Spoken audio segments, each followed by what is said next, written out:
Hey guys, welcome back to another video. Some of the newer mods that are coming out this year is really making me love modding, so I know you're probably going to love them too, probably, possibly. But before we get into it, you guys should check out my membership down below. Most people join the Patreon or they just join it because it's kind of free, and it's also a paid version, but the membership is also there for people, and it's pretty cheap. But either way, make sure you hit that like button down below and subscribe to the channel for content in the future. And let's dive right in.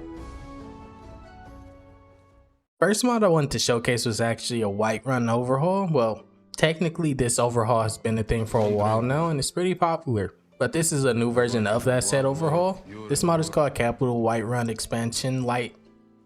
Basically taking the original mod and getting rid of every single unneeded piece of clutter and the unimmersive part, so that we can actually enjoy having 60 FPS or above for the people that like to unlock. It's still pretty good looking though, so you don't have to worry about the feel of Capital Whiterun expansion being ruined, and the quest for the mod is also untouched, which is actually kind of weird because I didn't know there was a quest for this mod, but I guess now we know. So you pretty much get every single thing you previously had with this mod, but now for less VRAM. This mod still does require the original version because this isn't a complete remake of the original mod, just a FPS friendly version of it. And what's great about this mod though is that it has two versions. Not just the one that I'm currently showing. There's the light version, which is the one that I'm actually showing right now. And then there's the extra light version, which removes even more items, which is probably what I'll end up using after this video is over, because I still worry about my FPS a lot, especially since I originally had a GTX 1650. If you do use the extra light version, you will need base object swapper master occlusion by Jules, but otherwise you'll be fine with just this mod and Capital Whiterun expansion. And of course base object swapper, but I feel like that's kinda obvious. Otherwise you wouldn't be able to use this mod at all. Okay, now we're gonna jump into the next mod, which is something I rarely get to showcase nowadays. This mod is a player home mod, and for some reason they aren't as popular lately, but this mod is called Crimson Hall, and it's actually less than 1 megabyte in size. The mod author's name is Barb, in case I forgot to say that earlier, and they listed some as a no nonsense type of home, so I'm guessing that means no funny stuff.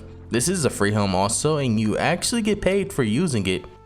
Imagine that, just for finding the key you get 2,000 gold. That's not something you would probably see in today's economy. Because this is a super new mod, there are a few things I wanted to point out. The statue on the right side of the house, as you can see, is misaligned and big. That's because of Daedric Shrines by Mandra, and there's no Lux patch, but the lighting in this place still look pretty amazing in my opinion.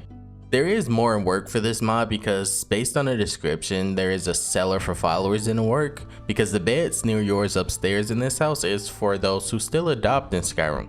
This mod is also, like I said, still a work in progress, but I kinda like just this basic version of it. I don't think much is needed to make this better. That's kinda what I aim for, just simplicity, but maybe that's just me because you guys kinda like modern homes and castles for some reason. The next mod up is a mod I felt was super small in size and in download size technically, but it's the small things that matter when it comes to modding in Skyrim, but in this one count. This mod is called Slightly Better Nordic Burial Cairns by Frank Black, and it definitely delivers on the small but immersive side of Skyrim mods. You probably won't even notice too much of it, to be honest, when you first install this, but if you ever find yourself just kinda looking at rocks for whatever reason, you'll probably never want to go back to the normal version before you install this mod. So if you're willing to sacrifice about 2 megabytes, I definitely recommend this one. Okay, up next is a new creature mod that I actually started to like when I was testing it more and more. This mod is called Ground Sloth by Skinwalker. They are super adorable up close. Pretty ugly, but super adorable. This mod adds a giant creature to your game that is named Ground Sloths, and that's pretty much why the mod is named that. But based on the pictures on the mod page, you would probably never guess that these things are very large. But I guess that's just how Skinwalker does things, especially since they were previously doing dinosaurs. They are peaceful creatures, so you could walk up to one. It would be cool if someone added a petting animation to these, or maybe a riding animation. That would be pretty cool if it got added to maybe Fury by NI, or Animal Instinct, so that we can tame this, because that would be a cool pet.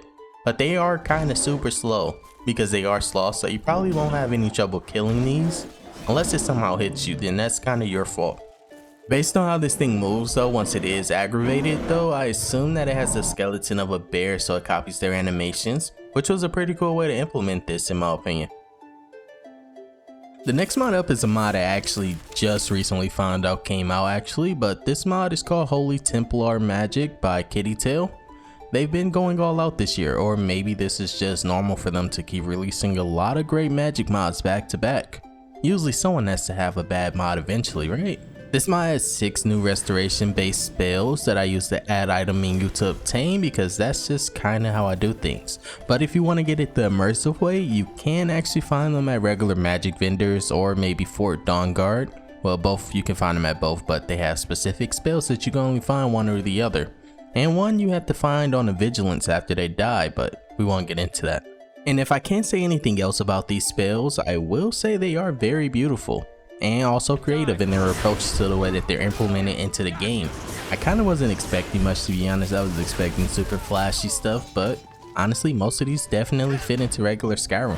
With my favorite being the Sunlight Torch, which is basically when you just summon a light shield. Someone really needs to ask Kittytail for a standalone just for that shield, because I kinda wanna summon the shield of light and use a one-handed weapon, because otherwise I just go two-handed all the time. I mean, I technically could do it myself in X-Edit, but that's not the right way to go about things. Next mod up is a mod that I might just be keeping in my mod list now that I've seen how good it is. This mod is called Extended Bandit Dialogue by Jonksor. They honestly just did one for guards, but my brain when I seen the title was just telling me I don't need it since I already have guard dialogue overhaul.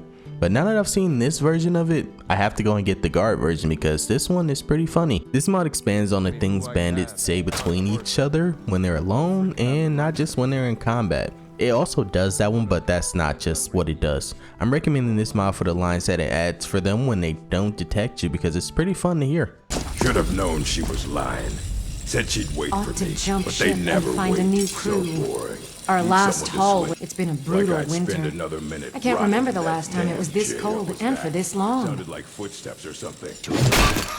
What a coward. Small clan, all the more corn. How can I argue with that? Gods, I think that hawker loaf is coming back up. 3 bears down, the orc did frown and bid the elf. And the best part is, it is compatible with J Serpo's Bandit Lines expansion. So now you have a lot more lines that you probably won't hear, but when you do hear them, it'll be a lot more fun. And when I say it is compatible, it's because I haven't noticed any issues. You may, so don't take my word to heart. Now for the next mod just for today, and the final mod of today. This mod is called Stacks the Septims by W. Skeever. This mod turns those 2D piles of coins into 3D piles of coins. Honestly, the 2D mesh wasn't even actually that ugly, but I actually enjoy a little improvement. Honestly, the coins aren't even that common. I had to actually look up where to even find these, but I definitely noticed a difference once I actually saw this mod in action.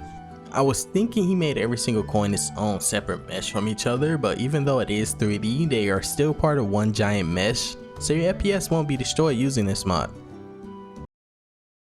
Alright, that was it for today guys. Let me know what you thought down below in the comments, but on your way scrolling down there, make sure you hit that like button and subscribe to the channel if you're feeling generous today. Also, make sure you endorse mod authors because they really deserve it. But I hope you all have a great day. Peace and love guys.